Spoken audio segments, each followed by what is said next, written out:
예, 비하인드 뉴스를 시작하겠습니다. 이성대 기자가 나와 있습니다. 어서 오세요. 예. 첫 번째 키워드 열어볼까요? 네, 첫 번째 키워드입니다. 헬조선 대신 노력을이라고 잡아봤는데요. 예. 그 앵커께서는 헬조선이라는 단어 무슨 뜻인지 아시나요? 대충 다 아는 거 아닌가요? 예. 제가 다 얘기해 줄 필요는 없는 거죠. 뭐 말씀해 주시면 좋습니다. 예. 그 뭐 지옥이라는 뜻 헬과 예. 조선이 결합된 말로 이제 말 그대로 지옥 같은 대한민국이라고 좀 냉소하는 예. 신조어로 알려져 있습니다. 근데 이 말이 왜 갑자기 다시 나왔습니까? 일단 대통령이 오늘 광복절 경축사 한번 보시죠. 예.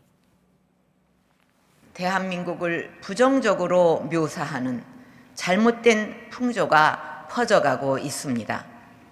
우리의 위대한 현대사를 부정하고 세계가 부러워하는 우리나라를 살기 힘든 곳으로 비하하는 신조어들이 확산되고 있습니다. 예. 대통령이 말한 저 비하하는 신조어가 바로 방금 보신 헬조선이나 뭐 흑수저 또는 지옥불반도 망한 민국 이런 표현들이라는 분석이 나오고 있는데요. 예. 뭐 그걸 이제 딱 집어서 대통령이 얘기한 건 아니지만 그렇습니다. 구체적으로 예. 얘기하지는 않았지만 이제 언론들이 볼 때 그런 단어가 아니냐라는 분석을 하고 있는데 예. 자, 대부분 그 최악의 취업난 또 갑질 문화 온갖 사회적인 부조리 또 무능한 정부들에 대해서 청년층들이 자조하고 냉소하면서 만들어진 단어나 표현이라고 알려져 있는데요. 예. 자, 대통령의 발언은 바로 이런 표현들을 가급적 쓰지 말았으면 좋겠다는 뜻으로 해석이 되고 있습니다. 예. 물론 이제 대통령 입장에서는 너무 자학적인 그런 말들이 현실을 너무 규정하는 것이 바람직하게 보이지 않았을 것 같은데 다만 이제 뭐 그 언어학자들은 그렇게 얘기하죠. 언어가 사회를 비추는 거울이다 뭐 이렇게 얘기하기도 하고 또 신조어는 대부분 좀 뭐랄까요? 그 현 사회의 문제점을 좀 지적하는 쪽으로 많이 생겨나기 마련 아닌가요?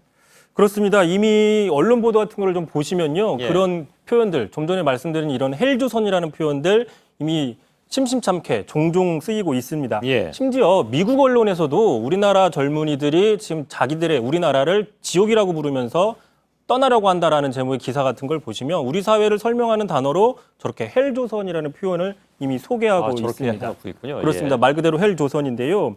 자, 문제는 이런 헬조선 같은 신조어가 그러면 직전 정부에 생겼냐 또는 뭐 조선시대에 생겼냐 그게 아니라 바로 박근혜 정부에서 생겼다는 점입니다. 그 지난해 한 취업 포털 사이트가 청년층을 대상으로 올해의 신조어를 한번 조사했는데요. 그 조사 결과 금수저 수저가 1위를 차지했고 그다음 헬조선이 2등을 차지했습니다. 예. 그 뒤로 뭐 열정페이, M4 세대, 뭐 노력 저런 발언들이 들어 있습니다. 예. 예. 그 하여간 오늘 온라인 상에서는 오늘 이 발언 때문에 굉장히 좀 관련 기사들의 댓글도 많이 달렸던 모양입니다. 그렇습니다. 그러니까 헬조선이라는 단어를 쓰지 않는다고 해서 또 나는 할 수 있다. 뭐 나는 내가 생각하는 것보다 훨씬 더 강하다. 이런 주문들을 계속 외운다고 해서 헬조선이나 흑수저 같은 현상이 사라지지는 않는다는 비판의 목소리가 제일 컸는데요. 예. 그런데도 정부는 여전히 개인의 노력이 부족하니까 노력을 더 해라. 그러니까 예. 그것도 더 많이 노력하라는 그런 입장만 고수하고 있다. 그러니까 그런 것들을 또 비판하는 게 바로 이 노력이라는 신조어가 나오기도 했는데 예. 자, 무엇보다도 왜 이런 단어가 생겼는지 현 정부가 먼저 뒤돌아보는 게 우선이라는 비판들이 제일 크고 있습니다. 예. 알겠습니다. 다음 키워드는요? 자, 두 번째 키워드입니다. 강만수 검찰은 머슴 사과라고 했는데요. 예. 대우조선해양 비리 의혹으로 검찰 수사를 받고 있는 지난 정부의 기획재정부 장관이었죠. 강만수 전 장관이 지난 8일 언론 인터뷰를 이렇게 얘기를 했습니다. 자, 검찰 같은 경우에 수사권과 기소권을 남용하고 있는데 주인이 머슴에게 당하고 있는 격이다. 이런 후진국이 어디 있느냐라고 상당히 격하게 인터뷰를 했었는데 예. 바로 저 발언, 주인이 머슴에게 당한다. 이 발언을 사과를 한 겁니다. 예.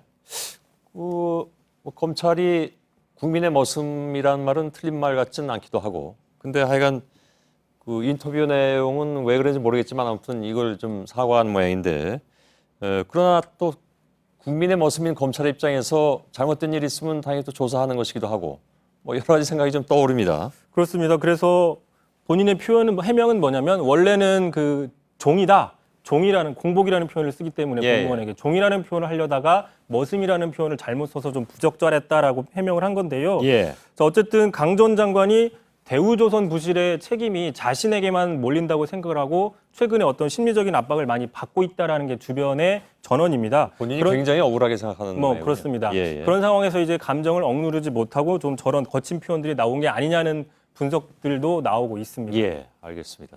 세 번째 키워드 뭐죠? 자, 마지막 키워드입니다. 검토는 하지만 입장은 불변이다. 바로 우리나라 국방부 입장인데요. 예. 최근 성준의 골프장을 답사를 해서 사드 배치 제3부지를 선정하는 거 아니냐 앞에서도 보도를 보셨는데 예. 자, 군에서는 기존 입장에는 변화가 없다는 입장을 고수하고 있습니다. 예. 자, 그렇다 보니까 그러면 대통령이 지금 제3후보 검토 발언을 한 만큼 청와대 입장도 있으니까 검토를 한다는 신용만 하는 건지 아니면 실제로 검토를 하고 있는데 아직은 공개하기가 애매해서 연막을 치고 있는 건지 불분명하다. 국방부가 혼란만 더 키우고 있다. 이런 비판들이 커지고 있습니다. 예. 알겠습니다.